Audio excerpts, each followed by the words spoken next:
आप सबका हार्दिक स्वागत अभिनंदन। जैसे कि आप जानते हैं कि गढ़वाल हितैषी सभा जिसकी स्थापना सन 1923 में शिमला में हुई थी, वो अपने शताब्दी वर्ष में है। और आपको मालूम ही है कि जनवरी से ही हम लोगों ने शताब्दी वर्ष के जो विभिन्न कार्यक्रम है वो प्रारंभ किए थे। और इस वक्त जो शताब्दी वर्ष गढ़वाल हितैषी सभा मनाने जा रही है, उसकी बेसलाइन है महिला सशक्तिकरण। और उसी से हमने प्रारंभ किया था जनवरी में महिलाओं द्वारा मंचित रामलीला, जिसमें कि सारे पात्र महिलाएं थी। वो महिलाएं जो सुदूर सीमांत चमोली, टेरी, पौड़ी और उत्तरकाशी जैसे जिलों के दुर्गम्य स्थानों से आई थी और उनके द्वारा एक भव्य रामलीला का मंचन यहाँ पर हुआ था। उत्तरांत अनेकों कार्यक्रम चल रहे हैं। और अब जो नवंबर माह, जिसे कि हम अपनी शताब्दी अपने रजिस्ट्रेशन का माह मानते हैं, 14 नवंबर सन 1941 को इस संस्था का रजिस्ट्रेशन दिल्ली में हुआ था। जैसे कि आपको मालूम है कि ये दिल्ली की 10वें नंबर की संस्था है। इसका रजिस्ट्रेशन नंबर 10 है। 1941-40 का ये जो 42 का जो रजिस्ट्रेशन ईयर था, उसमें ये रजिस्टर हुई थी। मैं यहाँ पर आप लोगों के साथ भी शेयर करूँगा थोड़ी देर में कि वो कौन महान पुरुष थे जिन्होंने इस संस्था का रजिस्ट्रेशन करवाया गढ़वाल हितैषी सभा दिल्ली में। तो उससे पहले मैं जानकारियाँ देना चाहूँगा कि ये जो गढ़वाल हितैषी सभा ने शताब्दी वर्ष का अब कार्यक्रम प्लान किया है आने वाले समय के लिए, उसमें एक कर्टेन रेजर प्रोग्राम है जो 29 अक्टूबर को गढ़वाल भवन के परिसर में होगा। और वो कार्यक्रम में क्या क्या उसके अवयव होंगे, मैं उनको आपसे जिक्र करना चाहूँगा। उसमें कार्यक्रम में एक विशेषता लाने के लिए प्रयास किया गया है वर्तमान कार्यकारिणी के द्वारा कि हम उत्तराखंड की समग्र संस्कृति के दिव्य दर्शन लोगों को करवा सके, जिसमें कि उत्तराखंड के पारंपरिक भोजन, उत्तराखंड के पारंपरिक परिधान, उत्तराखंड के पारंपरिक आभूषण, उत्तराखंड का लोक संगीत, उत्तराखंड के लोक नृत्य और लोकगीत आदि सब प्रस्तुत किए जाएंगे। साथ ही इस कार्यक्रम को अपने वरिष्ठ नागरिकों को समर्पित करते हुए गढ़वाल हितैषी सभा ने एक इसमें श्रीदेव सुमन वरिष्ठ नागरिक सम्मान का भी रखा है, जिसमें कि 65 वर्ष से ज़्यादा आयु के गढ़वाल हितैषी सभा के सदस्य जो अपने जीवन के इतने साल इस सभा को दे चुके हैं, उन्हें सम्मानित करने का विचार रखा है। साथ ही एक नया सम्मान स्थापित किया जा रहा है इस वर्ष, जिसका नाम है सौभाग्यवती सम्मान। इस सम्मान में उन आजीवन सदस्यों को और उनके अर्धांगिनियों को सम्मानित किया जाएगा जिनके शादी के 50 साल पूरे हो गए। इसके पीछे गढ़वाल हितैषी सभा ये सोच रखती है कि जितने भी पुरुष समाज सेवा में अपना जीवन लगाए हुए हैं, कहीं न कहीं उनके पीछे उन महिलाओं का बड़ा योगदान है जो उनके अर्धांगिनी के रूप में उनके परिवार को संभाल रही हैं और उसको जटिलताओं के बावजूद भी अपने पति को समाज सेवा के लिए समर्पित करती है। जैसा कि आपको मालूम है, जब एक समाज सेवी व्यक्ति समाज में आता है तो उसको बहुत सारा परिवार के हिस्से का समय, धन, श्रम समाज के साथ साझा करना होता है। और वो जो वैक्यूम परिवार में बनता है, उस वैक्यूम को संभालते परिवार की वो गृहिणी जो अपनी इच्छाओं का त्याग करके, उसे अगर एक अच्छी साड़ी पसंद आती है तो वो कहते नहीं, रहने दो। उसके पति ने कहीं न कहीं तब तक एक पहले ही व्यवस्था बनाई होती कि मुझे ये धन वहाँ देना है समाज के हित में। तो ये सब कठिनाइयाँ झेलते हुए वो पत्नियाँ जो अपने समाज सेवी पतियों का साथ दे रही हैं, उनको गढ़वाल हितैषी सभा अपने शताब्दी वर्ष पे उन तमाम माताओं को नमन करना चाहती है। तो इसको एक सौभाग्यवती सम्मान के माध्यम से हम लोग 29 अक्टूबर को गढ़वाल हितैषी सभा के सभागार में बड़े दिव्य और भव्य तरीके से करना चाहेंगे। साथ ही गढ़वाल हितैषी सभा पर 100 वर्ष के उसके कार्यकाल के विभिन्न कालखंडों में जिस प्रकार की गतिविधियाँ हुई और जिस प्रकार के क्रियाकलाप गढ़वाल हितैषी सभा अंजाम दे पाई, उन पर एक डॉक्यूमेंट्री बनाई जा रही है। और उस डॉक्यूमेंट्री में मैं आप लोगों से साझा करना चाहता हूँ के वर्तमान कार्यकारिणी ने बड़े प्रयास करके वो लोगों को ढूंढने का प्रयास किया कि जिन लोगों ने इस महान संस्था का 1941 में पंजीकरण कराया, रजिस्ट्रेशन कराया।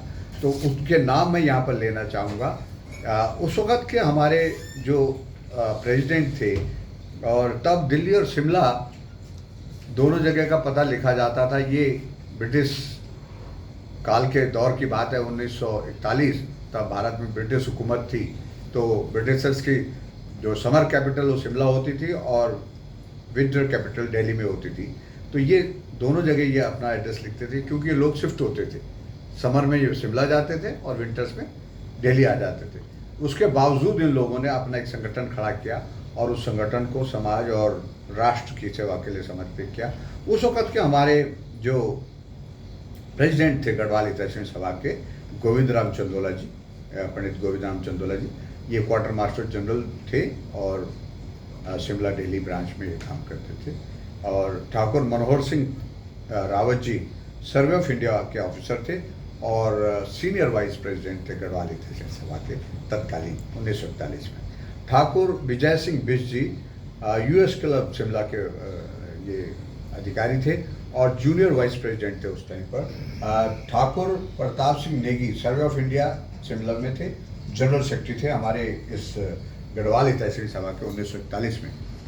ठाकुर जोत सिंह रावत जी निर्मल सरस्वती विद्यालय ज्वाइंट सेक्रेटरी हैं उस वक़्त पर। ये जोत सिंह रावत जी वही हैं जिनके पुत्र CPS रावत जी बाद में गढ़वाल हितैषी सभा के महासचिव भी रहे। Thakur Gokul Singh Patwal railway board office में थे और ये ज्वाइंट सेक्रेटरी थे तत्कालीन। ठाकुर सबर सिंह नेगी कम्युनिकेशन डिपार्टमेंट में थे और गढ़वाल हितैषी सभा में तत्कालीन ट्रेजरर के पद पर आसीन थे। Pandit Praja Dutt Naithani survey of India Shimla assistant treasurer. तो ये इस तरह के पद उस टाइम होते थे। और ये हमारे उस टाइम जो एग्जीक्यूटिव मेंबर्स थे उनमें थे ठाकुर आनंद सिंह नेगी जी। मैं यहाँ बताना चाहूँगा, ठाकुर आनंद सिंह नेगी जी के पुत्र से मेरा संपर्क हो गया है। नरेश जी हैं, नरेश नेगी जी, उन्होंने अभी उनका चित्र भी हमें ला के दिया है। तो ये हमारी जो चित्र प्रदर्शनी लगने वाली है यहाँ पर गढ़वाल भवन में, जो 1 महीना पूरा चलेगी, उसमें ये समावेश करना चाहेंगे उन महान लोगों का जिन्होंने इस संस्था की स्थापना करी, इसे रजिस्ट्रेशन कराया या इसको भूमि आवंटन में अपना सहयोग दिया और अपना सतत इसके लिए आप समर्पित रहे। दूसरे ठाकुर श्याम सिंह नेगी जी, हाँ, ईस्टर्न ग्रुप ऑफ ऑफिस में ये भी हमारे एग्जीक्यूटिव मेंबर थे। इनके पुत्र भी अभी डिप्टी सेक्रेटरी रिटायर होकर घर पर हैं, वो भी नरेश नेगी जी हैं, उनसे भी मेरी बातचीत हुई है। पटवर्गंज सोसाइटी में रहते हैं। और Thakur Fateh Singh Bisht ji government of India press Shimla में थे। ठाकुर नेत्रा सिंह नेगी जी सेक्रेटरी ब्रांच में थे। और ठाकुर जोत सिंह तड़ियाल जी रेलवे बोर्ड में कार्यरत थे। गुमान सिंह नेगी जी कम्युनिकेशन डिपार्टमेंट में थे। Thakur Bachat Singh Rawat ji MSVS office Viceregal Lodge Shimla, Viceregal Lodge Shimla. Thakur Chaman Singh Rawat ji defence department में थे। और Thakur Uday Singh Bisht ji engineer in chief branch में थे। और Pandit Damodar Prasad Chandola ji DOS office new Delhi में थे। ठाकुर चंद्र सिंह बिष्ट जी डिफेंस डिपार्टमेंट नई दिल्ली में थे। पंडित सुरेशानंद डोबरियाल जी म्यूनिसिपल कमेटी में शिमला में कार्यरत थे। ठाकुर जगत सिंह मियाँ जी डिफेंस डिपार्टमेंट शिमला में थे। और ठाकुर सुल्तान सिंह नेगी जी लेबर डिपार्टमेंट शिमला में ये कार्यरत थे। और एक और रह गए हैं, ये कुल 20 सदस्य एग्जीक्यूटिव मेंबर होते थे उस टाइम पर। ये 16वें नंबर पर हैं ठाकुर रुद्र सिंह नेगी जी ऑडिट जनरल के ऑफिस में थे AGCR में। ठाकुर पदम सिंह नेगी जी क्वार्टर मास्टर जनरल ब्रांच में शिमला में थे। और ठाकुर दलबीर सिंह गुसाई जी सर्वे ऑफ इंडिया में कार्यरत थे। और ठाकुर दयाल सिंह बिष्ट जी कम्युनिकेशन डिपार्टमेंट दिल्ली में थे। ठाकुर हंसा सिंह नेगी लेबर डिपार्टमेंट शिमला में थे। तो ये वो पूरी कार्यकारिणी थी जिसने 1941 में गढ़वाल हितैषी सभा को पहली बार पंजीकृत किया। और गढ़वाल हितैषी सभा के पंजीकृत सर्टिफिकेट में बाकायदा तत्कालीन रजिस्ट्रार ने भी लिखा हुआ है कि दिस गढ़वाल हितैषी सभा वाज फाउंडेड एस्टैब्लिश इन 1923। तो ये एक डॉक्यूमेंट्री एविडेंस है कि हमारी गढ़वाल हितैषी सभा 1923 में शिमला में स्थापित की गई। तो इस शताब्दी तक पहुंचाने में इन सब लोगों का बड़ा हाथ रहा, इनका बड़ा योगदान रहा, उसे हम नमन करते हैं। अब ये शताब्दी वर्ष जो इस वर्ष गढ़वाल हितैषी सभा मनाने जा रही है, इसमें पूरे जनमानस, पूरा उत्तराखंड वासियों का आह्वान करती है कि इस गढ़वाल हितैषी सभा की इस मुहिम को वो सहयोग करें और गढ़वाल हितैषी सभा आगे 100 साल तक चलने के लिए, समाज के लिए, राष्ट्र के लिए समर्पित करें और समर्पित रहे। इसके लिए यहाँ पर आज हमें 100 साल की बुनियाद सबको मिलकर रखनी है।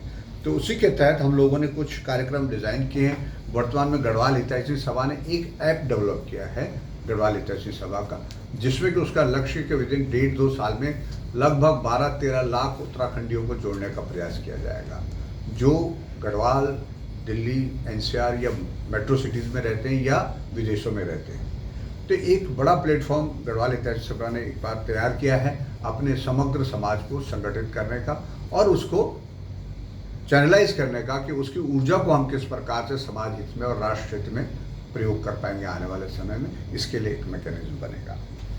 तो ये मैंने 29 तारीख का अक्टूबर को जो यहाँ पर कर्टन रेजर प्रोग्राम है, इसका आपको बताया, इसमें जो प्रारूप आपके सामने रखा। इसके अलावा इसके बाद पूरे महीना भर उत्तराखंड फिल्मों का फेस्टिवल चलेगा। इस बार ये प्लान किया गया कि हम एक बेहतरीन फिल्म जो सर्वश्रेष्ठ फिल्म चुनी जाएगी उसको ताल कटोरा में होने वाले मेगा इवेंट में उसको सम्मानित किया जाएगा। उस फिल्म को 50,000 रुपये का नगद पुरस्कार भी दिया जाएगा। तत्पश्चात 25 नवंबर को ताल कटोरा इंडोर स्टेडियम में गढ़वाल हितैषी सभा का जो कार्यक्रम है सुबह 11 बजे शुरू होगा और रात के 8-9 बजे तक चलेगा, जिसमें कि बाहर बहुत सुंदर फूड कोर्ट भी लगाया जाएगा, जिसमें कि आप विभिन्न प्रकार के व्यंजन और एक मेले का आनंद लेंगे। उसके साथ ही गढ़वाल हितैषी सभा का एक सोविनियर स्मारिका का भी वहाँ पर विमोचन होगा, जिसमें कि प्रयास किया जा रहा है कि एक रेफरेंस बुक की तरह ये स्मारिका बन सके, जिसमें कि बहुत सारी फैक्चुअल पोजीशन रखी जाएंगी, बहुत सारे फैक्ट्स उसमें रखे जाएंगे विभिन्न विषयों पर, ताकि उसको लोग एक रेफरेंस की तरह इस्तेमाल कर सकें। वहाँ पर अपनी कला संस्कृति का भव्य प्रदर्शन तो होगा ही, भव्य दिव्य प्रदर्शन तो होगा ही, लेकिन उसके साथ साथ इस बार गढ़वाल हितैषी सभा प्रयास कर रही है कि उत्तराखंड का दमखम भी वहाँ पर विश्व को देखने को मिले। और उसके लिए 5 अलग अलग विधाओं में, जैसे पर्यावरण है, खेल है, स्वास्थ्य है या कला संस्कृति है, इनमें व्यक्तिगत तौर पर जिन उत्तराखंड के मूल के व्यक्तियों ने राष्ट्रीय और अंतर्राष्ट्रीय स्तर पर अद्भुत कार्य किए हैं, उनको भी उस मंच से सम्मानित किया जाएगा। और इसी क्रम में 5 ऐसी संस्थाएं जिन्होंने 5 अलग अलग विधाओं में, कृषि है, रोजगार है, पर्यावरण है, शिक्षा और खेल है, स्वास्थ्य है, इनमें जिन 5 अलग अलग विधाओं में जिन संस्थाओं ने राष्ट्रीय और अंतर्राष्ट्रीय स्तर का कार्य किया है, जहां उन्हें रिकग्निशन मिली है, उन संस्थाओं को भी गढ़वाल हितैषी सभा अपने शताब्दी वर्ष पर उस मंच से सम्मानित करना चाहेगी और विश्व के सामने उत्तराखंड के दमखम को प्रेषित करना चाहेगी। इसके साथ ही जो कला का पक्ष है,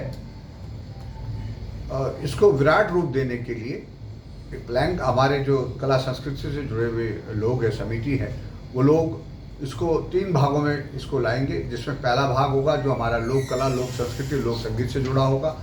दूसरा भाग जो हमारे लोक कला, लोक संस्कृति के साथ साथ वो क्लासिकल संगीत से जुड़ा होगा, एक फ्यूजन होगा उत्तराखंड लोक कला और शास्त्रीय संगीत का।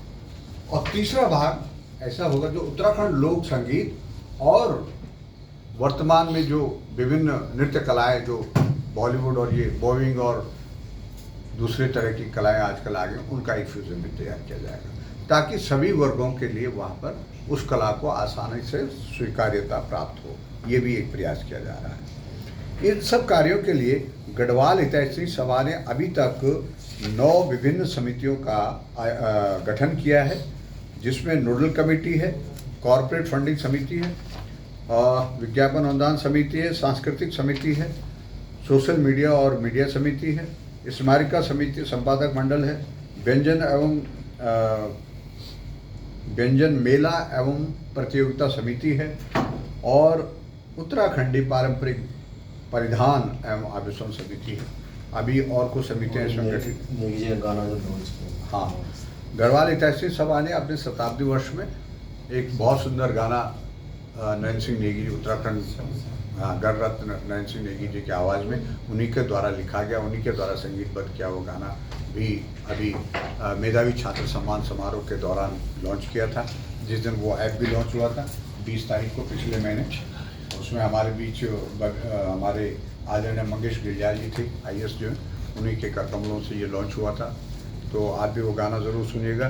ये ब्रीफ है इस कार्यक्रम का।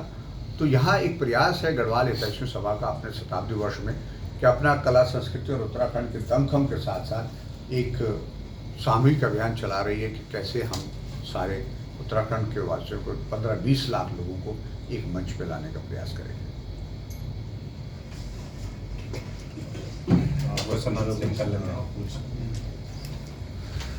और कुछ नहीं रहेंगे भाई साहब। नमस्कार सर। अभी आप जो है समितियाँ आ गई हैं सारी बातें और कुछ होगा। हाँ, और वो जिस कमेटी ने रजिस्टर किए इसको जरा थोड़ा प्रायोरिटी दीजिएगा, क्योंकि वो महान लोग हैं जिन्होंने इस समिति इस गढ़वाल हितैषी सभा को 1941 में रजिस्टर किया है। वो कैसे लोग रहे होंगे। ठीक है, वो फर्स्ट टाइम आया ध्यान में सबके सही। मैं इनको ढूंढने के लिए लिटरली हम लोगों को दिल्ली सरकार के चक्कर लगाने पड़े। हमारे पास कोई रिकॉर्ड अवेलेबल नहीं है और दिल्ली सरकार दिमाग में आकर रजिस्ट्रार ऑफिस में जरूर होगा।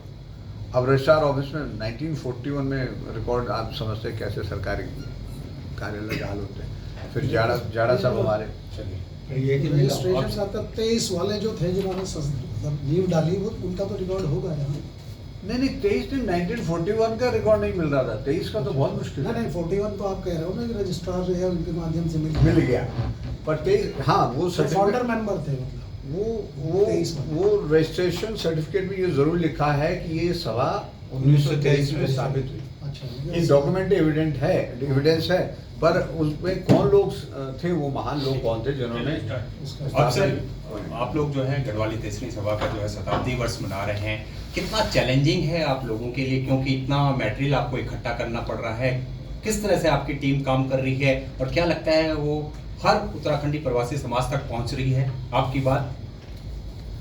जी, बड़ा अच्छा सवाल है आपका। चैलेंजिंग तो वास्तव में जब एक छोटा भी कार्यक्रम घर में होता है तो वो हर दृष्टि से चैलेंजिंग होता है, क्योंकि प्रयास रहता है कि कहीं भी किसी तरह की कमी ना रह जाए, किसी तरह का कोई कोताही ना हो जाए।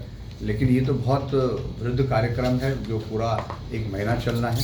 तो इसमें हम गढ़वाल हितैषी सभा, जैसे कि मैंने आपको बताया कि विभिन्न प्रकार के 8-9 समितियों को गठन कर चुकी है जो अलग अलग कार्यों को निष्पादन कर रही हैं, और वो समितियां बहुत अच्छे से काम कर रही हैं अपने अपने क्षेत्र में, अपने अपने कार्यों को बहुत सुंदर से कर रहे हैं और बहुत समर्पण के साथ वो लोग काम कर रहे हैं। और मुझे उम्मीद है कि समाज के सामने जो प्रोडक्ट आएगा वो वाकई काबिल तारीफ होगा।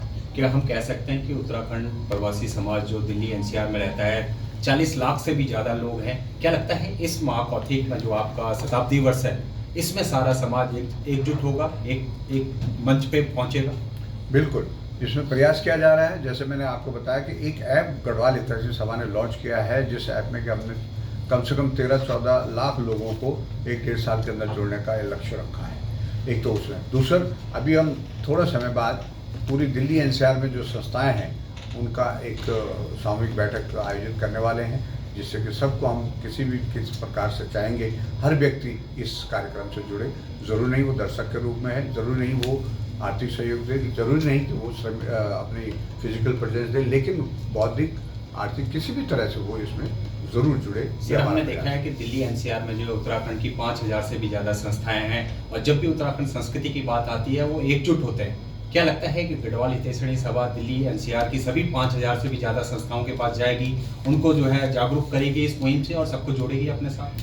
बिल्कुल हमारा आह्वान रहेगा सभी संस्थाओं से कि वो इस मुहिम से किसी न किसी प्रकार से ज़रूर जुड़े और आने वाले समय में संगठन अगर अच्छा हमारा होगा तो निश्चित तौर पर समाज की बेहतरी कर पाएंगे। माननीय अध्यक्ष जी, मैं ये जानना चाहता हूँ, आपने एक बृहद स्तर पे कार्यक्रम रखा है, क्या इसका एक संकेत आने वाले चुनाव के मद्देनजर भी हम देख सकते हैं, या संगठन में वो भागीदारी जो अभी तक नहीं रही है, तो क्या आपके उद्देश्य उस दिशा की तरफ अग्रसर हो रहा है?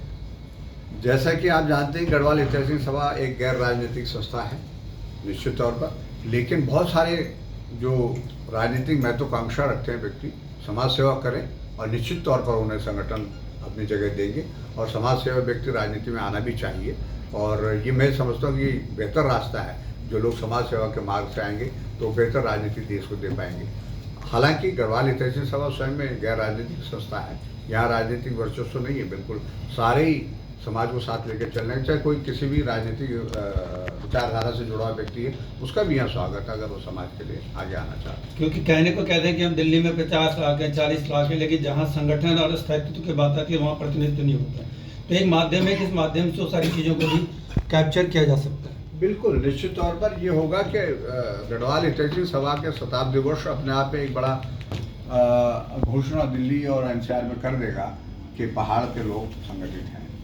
सर, जिस तरह से आपके तालकटोरा स्टेडियम में जो है कार्यक्रम है, लाखों की संख्या में जो है उत्तराखंड प्रवासी समाज आ रहा है, बहुत भव्य कार्यक्रम है, तो अगर हम इसकी बजट की बात करें तो किस तरह से आप लोग जो है इसकी बजट के लिए वो काम कर रहे हैं, किस तरह से ये बजट होगा, कितना खर्चा आएगा, और किस तरह से आप लोगों से सहयोग या किस तरह से आपको कौन संस्था सहयोग कर रही है? देखिए, बजटिंग विभिन्न संस्था अपना बजट कर रही है और एक टेंटेटिव है कि 80 से 90 लाख रुपये में खर्चा आ सकता है। एक टेंटेटिव बजट है, इट्स नॉट अनुमानित है।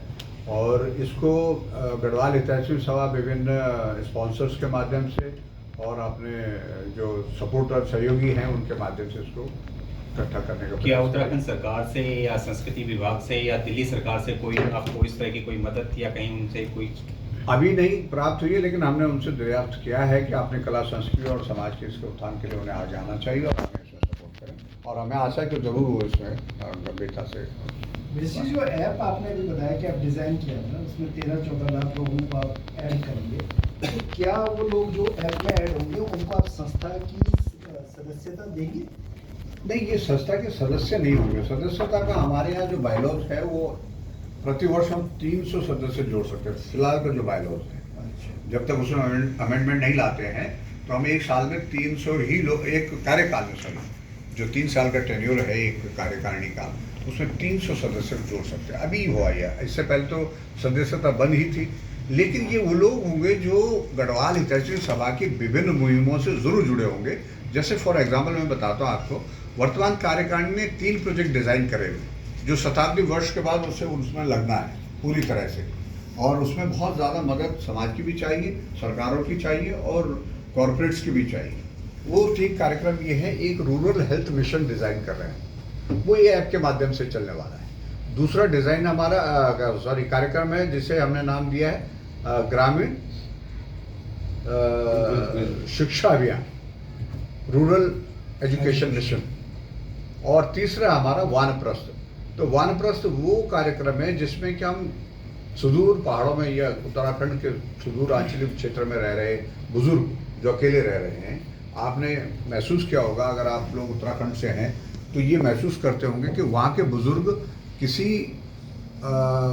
वृद्धाश्रम या किसी अनाथ आश्रम में जाना पसंद नहीं करते हैं, चाहे उन्हें अपनी जगह पर कितनी कठिनाइयाँ हो रही हैं, वो वहाँ रहना ज़्यादा प्रेफर करते हैं।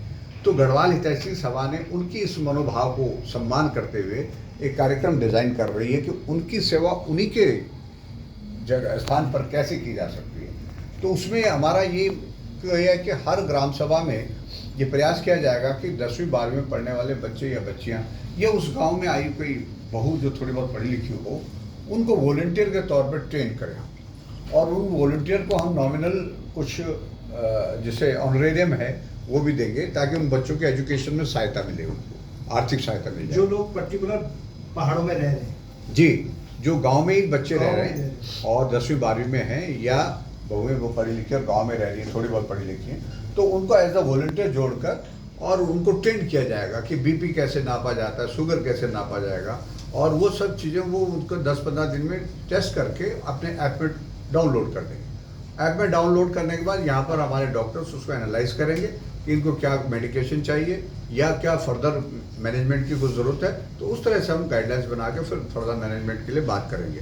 कुछ लोग जो बुजुर्ग आर्थिक रूप से कमज़ोर होंगे तो उनकी दवाओं की व्यवस्था भी गढ़वाल तहसील सभा कराएगी। ये वानप्रस्थ का मॉडल हम बना आजकल बड़ा अजीब सी स्थिति हो रखी है कि कुछ लोग जैसे जो शहरों में रहते हैं वो पहाड़ में जाना भी चाहते हैं, लेकिन पहाड़ों में आदमखोर का बड़ा वो है। ये भाई साहब हमारे ज़्यादा बेहतर बताएंगे, लेकिन और अभी वो इन्होंने बताया कि वो शिकारियों से वो भी सब छीन लिया गया है। तो ये बताइए कि क्या संस्था जो इतनी प्रभावी संस्था या केंद्र में है वो वहाँ की राज्य सरकार पर कोई दबाव बनाकर इस समस्या का कोई समाधान निकलवा सकती है? देखिए, ये जो आदमखोर जानवर की समस्या है इसका निदान जनता के पास है, सरकारों के पास इसका निदान नहीं। मैं आपको ईमानदार बात करता हूँ, मैंने बचपन पहाड़ में गुजारा है, तब भी कभी कभी आदमखोर की बात सुनते थे कि मनसाग लग गया, ये हो गया, वो हो गया, डरते। तो शाम को 6 बजे हम लोग घर के अंदर हो जाते थे, छोटे छोटे बच्चे थे हम लोग, माँ बाप शाम को 6 बजे क्लोजर भाई आउटिंग बंद, वो पहले खेलने जाते थे, गाँव के खिलाड़ी वो बंद हो जाता। एक तो वो मेजर था हमारा कि 6 से पहले हम घर आ जाते थे। दूसरा, लोग टीम में जाते थे, महिलाएं घास काटने जंगल जा रही हैं या लकड़ी लेने जा रही हैं, वो टीम में जाते थे। चरवाहे जंगल में ग्रुप में रहते थे और बड़े ग्रुप में, छोटा ग्रुप तब मवेशी भी बहुत ज़्यादा होते थे। तो उसमें क्या होता था, आदमखोर का होता था लेकिन आक्रमण नहीं हो पाता। अभी क्या हो गया कि समस्या ये होगी कि लोगों की संख्या गाँव में बहुत कम हो गई, जंगल गाँव तक आ गया, आपके बगल वाला मकान खंडर है, जंगली जानवर को रहने की उसमें जगह है।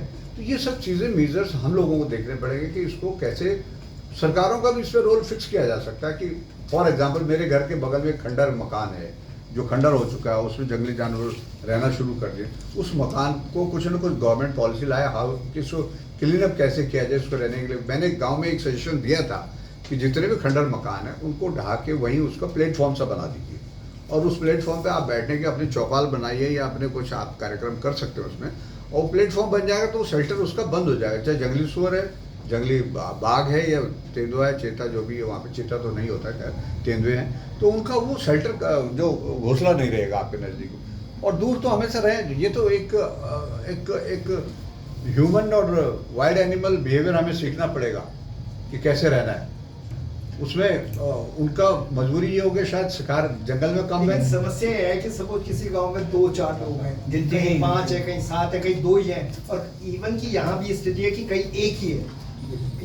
वो उस स्थिति को कैसे उससे निपटा जा सकता है? इस हिसाब में क्या जो बेसिक चीज है, जो आपने अभी एक बात कहा कि हम आगे बच्चों को ट्रेन करेंगे, वो करेंगे, वहाँ लोग भी नहीं रहेंगे तो ट्रेन किसको करेंगे? हाँ, जिन गांव में लोग नहीं है वहाँ तो बहुत सारे वहाँ एक बड़ी अजीब परेशानी रहेगी कि हम रिवर्स माइग्रेशन को कैसे प्रमोट करें कि लोग वापस जाएं, जैसे रिटायरमेंट के बाद लोग अपने गांव में। अध्यक्ष जी, मैं भी बोल दूं। जी सर, प्लीज। उनका हो गया, रिवर्स हो गया आपका। आपने कह दिया कि गांव वाले करेंगे। नहीं, गांव वालों का एक रोल है, गांव वालों का एक रोल है, सरकारों का रोल अपनी जगह है। गांव हम किस मजबूरी में छोड़ रहे हैं ये एक बात है, विकास के दौड़ में हम शामिल हैं, हम किसी को बाध्य नहीं कर सकते कि आप गाँव में रुको। हम खुद शहर, आप भी और हम सब गांव छोड़ के शहर में आए हैं, कहते हैं कि हमारी ज़िंदगी बेहतर होगी कहते हैं, और गांव वालों की ज़िंदगी को हम कमतर आंकते हैं, ऐसा प्रचलन होके इसी की देखा देखी में गांव खाली हो रहे हैं। अब ये हमारा दायित्व है कि हम गांव वालों को ये मैसेज ज़रूर दें कि आप हमसे बेहतर हैं, ताकि हम इसके भूखे हैं जो गांव में उपलब्ध है, इसकी हम लोगों को ज़रूरत है। जो हम लोगों ने अचीव किया ये शायद इतना बहुत ज़रूरी नहीं था जितना हमने ये बाहर निकल के, जिस तरह के बहुत सारे लोग ऐसे हैं जो कि 10-15 हज़ार 20 हज़ार की नौकरी में इस शहर में रह रहे हैं। इतना ज़रूरी नहीं है गांव को छोड़ना। हाँ, एक विकास के लिए निकलेगा, ब्रांच आउट होगा, पेड़ बढ़ता है तो ब्रांच आउट होता है, बाहर की तरफ ही शाख निकलती है, ये स्वाभाविक है। अब वहाँ पर वो संसाधन जोड़ पाए, सरकारों का वहाँ रोल है कि कैसे वहाँ पर यूथ्स को रोका जाए, युवाओं को रुकने का संसाधन कैसे बनाया जाए, ये सरकार का रोल है। एक दौर था जब कोई आदमी रिटायर होता था तो रिटायर होने के बाद वो घर चला जाता, लेकिन हमारे पिताजी लोग, हमारे पेरेंट्स सब ऐसे ही थे ठीक है, अब वो दौर क्यों नहीं आ रहा कि मतलब जो लोग रिटायर हो रहे हैं वो क्यों नहीं जा धुलिया सकते? चलो जैसा है। बच्चे तो कहीं भी रह सकते हैं, वहाँ देते हैं। दूल्हे अब लोग क्या करें, देहरादून जा रहे हैं, पौड़ी शहर जा रहे हैं, श्रीनगर जा रहे हैं, ऐसा नहीं है। अब गांव से प्लान पहाड़ के अंदर ही हो रहा है, शहरों में हो रहा है। श्रीनगर कोटद्वार देख लो, कान नदी तक फैल गया पूरा। नहीं, अब गांव वैसे नहीं, गांव के लोग शहरों में जा रहे हैं। सारे मास्टर टीचर सब वहाँ ही रहते हैं, शहरों में बस कर रखी है, चार्टर्ड जीप कर रखी है, अप डाउन करते हैं। एक मिनट, इसमें वहाँ के लोग मेरा निकल सोच रहे ये हैं। है दुलिया जी, वहां पर सरकारें चुकी है, चाहे उत्तराखंड सरकार भी है। आप देखिए कि माइग्रेशन तो होना ही है। धीरे धीरे लोग कृषि से हट के दूसरे उसमें जाना चाहते हैं क्योंकि उन्हें उतना लिक्रेटिव जॉब नहीं लग रहा हो।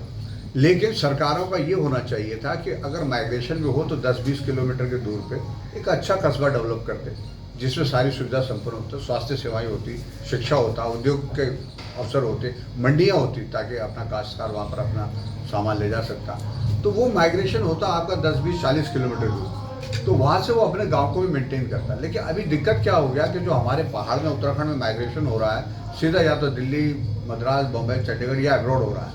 और जो आदमी यहाँ आ रहा है फिर वापस जाने के लिए उसके पास कोई ऐसा व्यवस्था नहीं हुआ, फिर स्वास्थ्य की और शिक्षा की व्यवस्था अच्छी नहीं है। इसलिए जो रिटायर्ड आदमी वो महसूस करता है आज की तारीख में कि मैं इतना फिट नहीं हूँ कि वहाँ पर उस कंडीशन में सर्वाइव कर सकूँ, इसलिए रिटायर्ड आदमी वापस जाने में डरता है।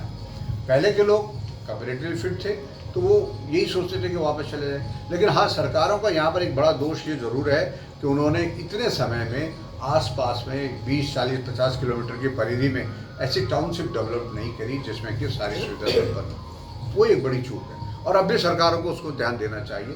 उत्तराखंड गवर्नमेंट 20 साल में कम से कम 20 ऐसे शहर बना देती।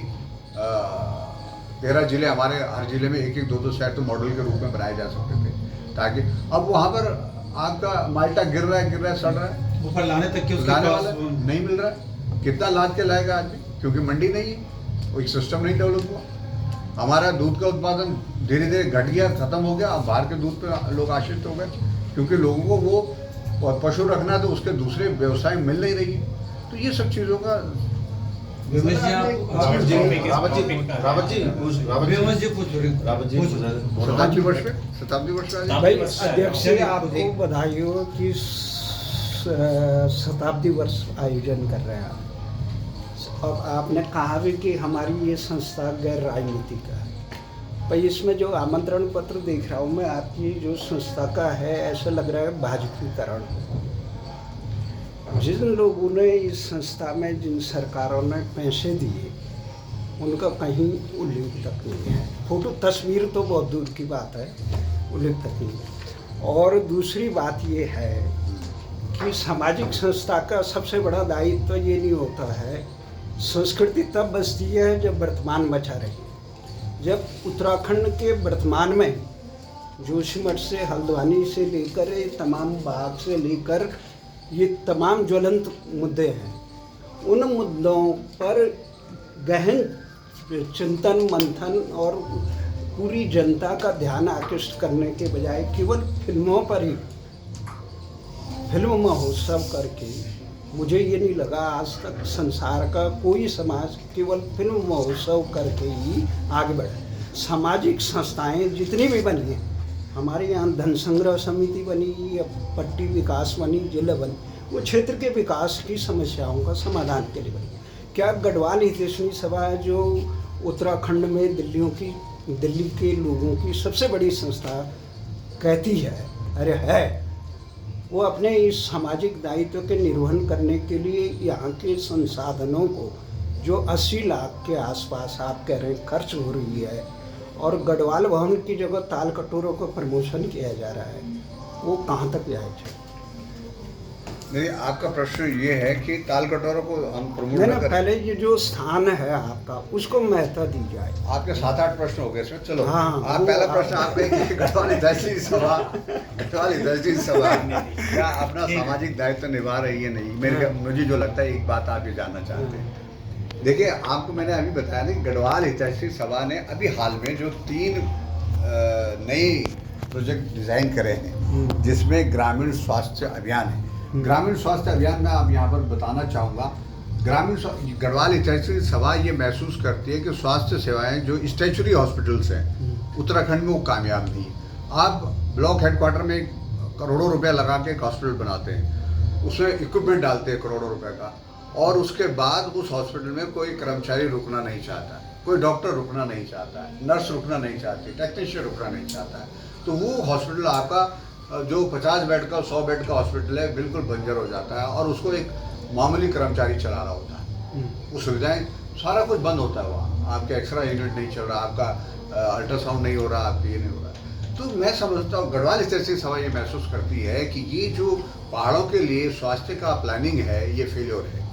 तो यहाँ पर गढ़वाल तहसील सभा ने एक विकल्प उत्तराखंड सरकार को भी दिया है, और आने वाले समय में जिसे रूरल हेल्थ मिशन हम कह रहे हैं ये उसी में है।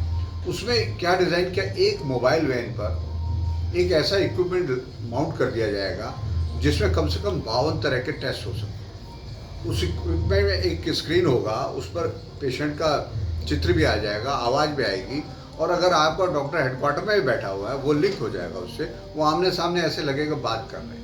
आज सड़कें अमूमन लगभग हर गांव में चली गई, तो हमारी गाड़ी वहाँ जाएगी एट द एंड स्पॉट पर, गांव के किनारे जहाँ पे सड़क है वहाँ पर खड़ी हो जाएगी। वहाँ के जो पेशेंट है वहाँ पर आकर उनसे कन्वर्शन, एक टेक्नीशियन होगा वो जोड़ देगा डॉक्टर से उसको, और डॉक्टर उसके हालचाल पूछेगा, उसके हिसाब से उसके टेस्ट लिखेगा।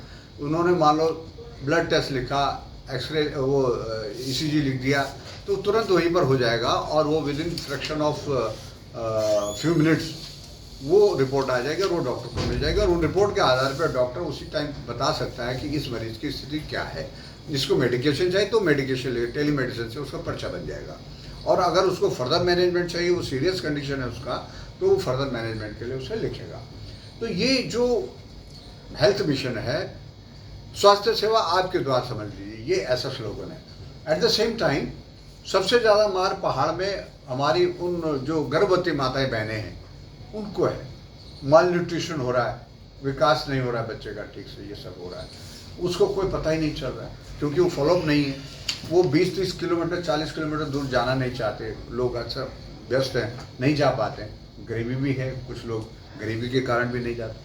तो उनको भी जो prenatal postnatal care है उनके डोर स्टेप पे मिल जाएगी। जो वैक्सीनेशन होना है, जो उनको गाइडेंस होगी, उनके जो ब्लड टेस्ट होते हैं ज़रूरी, जैसे RH फैक्टर होता है या VDRL टेस्ट होता है, ये वहीं पे हो जाएगा, और उनको बता दिया जाएगा कि वो सुरक्षित उसमें है या नहीं है, या फर्दर उन्हें कोई भी, जैसा अभी आप देख रहे हैं कि बाद में कोई ऑन द रोड डिलीवरी हो रही है, बहनें और हमारी वो उसमें जान चली जाती। तो ये सब करने के पीछे गढ़वाल तहसील सभा का एक बड़ा उद्देश्य ये भी है कि हम एक ऑथेंटिक डाटा भी कलेक्ट करें कि इस क्षेत्र में कितने लोग डायबिटिक हैं, कितने हाइपरटेंसिव है, कितने लोग लीवर की परेशानी से जूझ रहे हैं, कितने लोग किडनी प्रॉब्लम से जूझ रहे हैं। तो वो एक ऑथेंटिक डाटा गवर्नमेंट को सप्लाई होगा गढ़वाल तहसील या उसके माध्यम से, रूरल हेल्थ मिशन के माध्यम से, तो गवर्नमेंट भी, सरकारें भी अपने हेल्थ प्लान को बहुत पुख्ता बना सकती है। अभी हेल्थ प्लान में भी कमियां हैं, क्योंकि इतना ऑथेंटिक डाटा। आप बताइए, आपके PHC में एक वार्ड बॉय है, एक फार्मासिस्ट है, एक स्वीपर है, वो चला रहे PHC को। डाटा कितना ऑथेंटिक कलेक्ट हो रहा है आप सोच सकते हैं। डाटा ऑथेंटिक नहीं हो रहा, तो उसके हिसाब से जो हेल्थ प्लानिंग बनेगी वो भी ऐसी लचर होगी। तो ये 2-3 काम बड़े ज़रूरी हैं। एक तो डोर स्टेप पे आपको हेल्थ सर्विसेज मिल जाएगी, दूसरा आपको एक ऑथेंटिक डाटा सरकार को हेल्थ प्लानिंग के लिए मिल जाएगी। ये तो है सामाजिक दायित्व जो स्वास्थ्य सेवा, ग्रामीण स्वास्थ्य सेवा के माध्यम से गढ़वाल तहसील सभा निभाना चाहती है और दूर तक निभाना चाहती है। दूसरा हमारा है रूरल एजुकेशन मिशन। हमारे जो बच्चे पहाड़ों में पढ़ रहे हैं वो किसी भी तरह से किसी से कम नहीं, उनके अंदर बहुत बड़ा पोटेंशियल है, बड़ी उनके अंदर क्षमताएं हैं और अद्भुत हैं। कहीं अगर हम महसूस करते हैं तो उनके स्किल को शार्प करने की ज़रूरत है, ब्रश अप करने की ज़रूरत है, उसको शाइन अप करने की ज़रूरत है। तो उसके लिए गढ़वाल तहसील सभा उनके बिहेवियरल चेंजेस पे, उनके कम्युनिकेशन स्किल्स पे या दूसरे स्किल्स पे काम करने के लिए, व्यक्तित्व विकास करने के लिए डिज़ाइन कर रही है कार्यक्रम। और इसमें अभी बल्कि थोड़ा बहुत फंडिंग अभी हमने भेजा एक स्कूल को, एक स्वतंत्रता सेनानी के नाम, असन के खंतवाल, हाँ, स्वतंत्रता सेनानी खंतवाल जी के नाम से एक जनता इंटर कॉलेज है, वहाँ कुछ गरीब बच्चे पढ़ते हैं, उनके सहयोग के लिए राशि भेजिए कि फिलहाल ये करिए। हमारी वर्कशॉप जब शुरू होंगी तो फिर उनमें वो भी स्कूल ले जाए। तो विभिन्न स्कूल हम जिस तरह से वर्कशॉप, देवराज साहब, हाँ, वहाँ से एक आया था पत्र, तो हमने कहा ठीक है, तो ये इनिशियल दौर में हमने कुछ फंड उसके लिए एलोकेट कर रहे हैं कि उसको कैसे कैसे चलाया जाएगा। आने वाले टाइम में CSR से जोड़ना पड़ेगा। बड़े खर्चे, ये छोटे प्रोग्राम नहीं, बड़े खर्चे। जैसे मैं गाड़ी की बात कर रहा हूँ तो गाड़ी भी कम से कम 35-40 लाख से कम नहीं पड़ेगी। फिर उसके रेकरिंग खर्चे भी हैं, पेट्रोल डीजल चाहिए, ड्राइवर का तनख्वाह चाहिए, टेक्नीशियन को चाहिए, वो स्ट्रिप्स जो लगता है उसका खर्चा चाहिए। तो ये सब बातें बैलेंस करके इसको करना तो है, क्योंकि और ज़रूरी है, पहाड़ में यही कामयाब है। दूसरा हमारा जो 1+ जैसे मैंने बताया कि बुजुर्गों जो जिन गांव में रह रहे हैं, ये भी एक चिंता का विषय, जैसे अभी आपने उठाया कि गांव में है ही नहीं कोई, 2 परिवार रह रहे हैं, वो बड़ा चिंता का एक दूसरा विषय। हम उनकी बात करें जो बुजुर्ग वहाँ पे रह रहे हैं, कम से कम वो आबाद तो किए ना उस गाँव, और कुछ युवा भी रह रहे हैं। अभी ऐसे बहुत सारे गाँव हैं जहाँ कुछ युवा बच्चे 10वीं 12वीं पढ़ते हैं, वो बच्चियाँ हैं, पढ़ रही हैं और रह रही हैं उन परिस्थितियों। तो उन बच्चों को भी एक हमारा जो गाइडेंस, आज इंटरनेट वहाँ पे भी अच्छा चलता है। अभी हमने एक छोटी संस्था सार्वभौम में उसके माध्यम से वाद विवाद प्रतियोगिता रखी थी ऑनलाइन। तो उसमें सब्जेक्ट था कि क्या ऑनलाइन शिक्षा एक बेहतर विकल्प। तो उसके पक्ष में भी विपक्ष में भी बच्चों का था, वो गर्ल्स का, इतने बढ़िया तर्क दिए उन्होंने, अकाट्य तर्क थे, जिसने पक्ष में भी बोला और जिसने विपक्ष में बोला, अकाट्य थे। तो वो बच्चों में वो अद्भुत क्षमता है उनमें, बशर्ते उनको अवसर की आवश्यकता है। तो ये अवसर हम सबको मिलकर बनाना है। उसमें देव सिंह रावत जी का भी सहयोग चाहिए, उनका भी बड़ा तजुर्बा है जीवन का। जब जाएंगे हम रिखणी खाल किसी विद्यालय में तो ज़रूर इनको भी साथ ले जाएंगे। और देवस जी आप पूछे, देवस जी। मैं सबसे पहले तो आपको बधाई देना चाहता हूँ थैंक यू। पानी टीम को। चलिए, ये शताब्दी समारोह का जो ये ऐतिहासिक जो कार्यक्रम है, ये भगवान बुद्ध विशाल ने आपके कंधों पे इसकी जिम्मेदारी डाली है, और हमारी शुभकामनाएं हैं कि आप जो सोच रहे हैं वो सारी चीज़ें सफल हो सकें। मैं देव सिंह जी के ही प्रश्न को थोड़ा सा उसको इस तरह से जोड़ना चाहता हूँ जी, खासकर इसी संदर्भ में, मतलब इससे बाहर नहीं जाऊँगा। जो कार्यक्रम आप लोगों ने भी किया है, और अभी जैसे बात के सवाल पे भी चर्चा हुई, हेल्थ एजुकेशन पे और दूसरे से, तो मुझे ये लगता है बिस जी की ये जो कार्यक्रम का जो रूपरेखा है, इसमें मतलब सांस्कृतिक पक्ष निश्चित रूप से इसमें हावी तो है, लेकिन जिन समस्याओं पे हम अभी चर्चा कर रहे हैं ये तो एक माइक्रो लेवल पे कर रहे हैं, भाई ठीक है, कुछ पत्रकारों के बीच में है, सोचने के बीच में, तो यही चर्चाएं इसी मतलब इसी कार्यक्रम के तहत कहीं कोई ऐसा सत्र भी आपको इसमें रखना चाहिए या रखना चाहिए था, या अगर गुंजाइश तो रखा जा सकता है, जिनमें इन सारे विषयों पे चर्चा हो, बाकायदा हो, कुछ एक्सपर्ट्स लोगों को बुलाया जाए और वो जो है इन सारे विषयों को सामने रखें। बहुत सुंदर है। तो एक तो ये है, क्योंकि इसमें मतलब वो जैसे देव सिंह ने बहुत अच्छी बात कही आपने कि जब हमारा एक मतलब जो इस तरह के पक्ष सामने नहीं आएंगे तो सांस्कृतिक पक्ष उसके बिना अधूरा सा है। एक तो सुझाव ये है कि इसमें इसको आप जरूर रखिए, जो हम इस समय बोल रहे हैं ना, ये वहाँ पे जनता के बीच में कुछ चीज़ें आनी चाहिए कि नहीं भाई, और उसके कुछ एक्सपर्टीज लोग हों जो आए, जो इन सारी चीज़ों को सामने रखें कि नहीं भाई ये है। एक दूसरा एक इसी में एक सुझाव भी है, मान लिया जाए कि हम लोग ये गढ़वाल भवन से मतलब 1991-92 से तो मैं भी जुड़ा हुआ हूँ, मतलब यहाँ की गतिविधियों से, तो इसका एक मतलब एक आंदोलन से जुड़ा हुआ इतिहास तो रहा ही है, इसमें कोई दो राय नहीं। और सबसे बड़ा योगदान जो है इस गढ़वाल भवन का उत्तराखंड आंदोलन के दौर का है।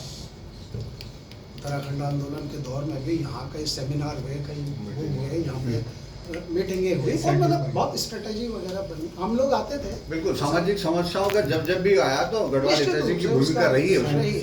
तो इसको देवदा मतलब को थोड़ा पता नहीं वो याद नहीं आ रहा, जो कि अंकिता भंडारी से लेके और किरण देवी से सभी में गढ़वाल ऐतिहासिक की भूमिका रही है, बहुत रही है। तो मतलब लेकिन पर्टिकुलरली मैं उस आंदोलन की बात कर रहा हूँ। हाँ, तो उसमें भी रहा। संघर्ष समिति के बहुत हाँ, मीटिंग है। उसको भी जो है ना थोड़ा सा इस पे तवज्जो देनी चाहिए कि नहीं भाई, वो कम से कम वरना हो ये रहा है कि वो जो आंदोलन है वो इन लोगों की स्मृति से विलोप होता चला जा रहा है। तो हमको जहाँ भी मौका मिले नई पीढ़ी को हमको उसको बताना पड़ेगा कि नहीं भाई क्या था, वरना लोगों को पता ही नहीं है। धीरे धीरे वो पॉलिटिकल लोग तो कभी करेंगे नहीं, सीधी सी बात है। उसको इसी तरह की संस्थाएं कर सकती हैं जो उसके इतिहास में बात करें, जो अगर कहीं इतिहास मौजूद है उस पर चर्चा हो, तो वो चीज़ें थोड़ी एक पीढ़ी से दूसरी पीढ़ी को हम इस तरह से चीज़ों को ट्रांसफ़र कर सकते हैं। तो मेरा ये सुझाव है। वैसे मैं बाकी 5 कोई- मिनट में 10 मिनट में करता हूँ मैं आपको। सेंध रावत जी देखिए, एक मेरा अच्छा एक और- सेशन है भाई साहब का, जुगरान साहब का बहुत बहुत धन्यवाद आपका। इसमें जो हमारे बीच में 1 महीना फिल्म फेस्टिवल चल रहा है, इसमें हम ये बात करते हैं टीम से, क्या वो इसमें एकोमोडेट कर सकते हैं ऐसी कोई परिचर्चा। लेकिन फिर भी गढ़वाल तहसील सभा ने ये प्रयास ज़रूर किया है, जैसे आपको मैंने बताया कि 5 विभिन्न विधाओं में जो राष्ट्रीय अंतर्राष्ट्रीय, जिसमें खेल है, संस्कृति है, स्वास्थ्य है, शिक्षा है, पर्यावरण मैं है। आपको टोक रहा हूँ, मतलब वैसे ही मैं कह रहा हूँ कि अगर जैसे ये बाघ वाला जो सब्जेक्ट है, तो इस जंगली पे जानवर, हाँ, तो इस पे जैसे हमारे मित्र हैं जॉय वकील हाँ, पौड़ी में हैं, तो वो मतलब वाइल्ड लाइफ के बहुत, और उन्होंने अभी कम से कम वो 45 बाघों को मार चुके हैं, जो मैन ईटर्स ये टाइम हुए हैं। तो मतलब हम उन लोगों को बुलाया जा सकता है यहाँ पे As an expert. कि हाँ भाई, एज एन तो भाई वो कैसे थोड़ी देंगे? इस समस्या पे हाँ, ये बिल्कुल एक बिल्कुल अलग तरह की समस्या जो बाघों का आजकल बढ़ गया आजकल ना, बिल्कुल अलग तरह की समस्या। आइए तो आइए। इसमें एक अलग से एक मतलब खाली इसी पे एक ले लिया एक जाए। परिचर्चा उसमें की जा सकती है बहुत अच्छी। बाघ की समस्या, बाघ की समस्या पे फौजदार बाघ, जंगली जानवर। पंच तो बहुत संजीदगी से जुड़े रहे हैं, बार बार ये करते रहते ये मोहतर हैं। कल्याण और ये में समस्या बड़ी अजीबोगरीब समस्या बंदर और है, लंगूर इसका है। कहाँ सिरा है कहाँ अंत है, इसको ढूंढना भी आसान नहीं है। और आप ठीक कह रहे हैं, एक्सपर्ट के साथ बैठ के एक परिचर्चा जी, इसमें एक- एक्सक्लूसिव करना चाहिए। एक और सुझाव है कि आप संस्था के मार्फत सरकार को, उत्तराखंड सरकार को एक और कंपल्सरी